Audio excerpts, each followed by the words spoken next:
કે નવરાત્રીની અંદર જે આપણી બહેનો દીકરીઓ ગરબાની અંદર રાસ અને દાંડિયા રાસની અંદર જ્યારે જાય છે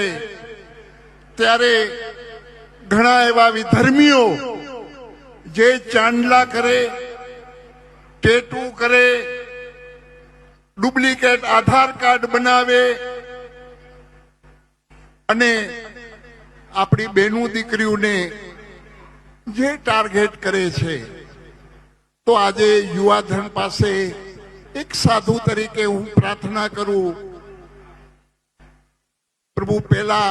બહેનો દીકરીઓ માટે માથા દઈ દેતા, હવે ખાલી ધ્યાન તો રાખજો, તમે ખાલી માથા દેવાની જરૂર નથી, દઈ પણ દેવાય તોય વાંધો નહીં. દીકરીની રક્ષા માટે માથું પણ દઈ દેવાય તોય વાંધો નહીં.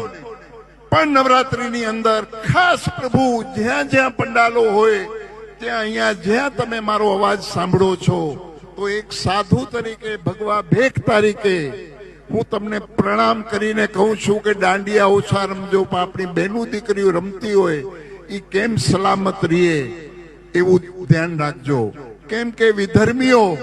આપણી બહેનો દીકરીઓને ટાર્ગેટ બનાવે છે અને વિધર્મીઓ આજે પ્રભુ 2 દિવસ પહેલા જ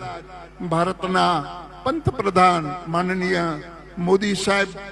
ના માતુશ્રી વિશે જો અપશબ્દો બોલી જતા હોય આ નાલાયકો,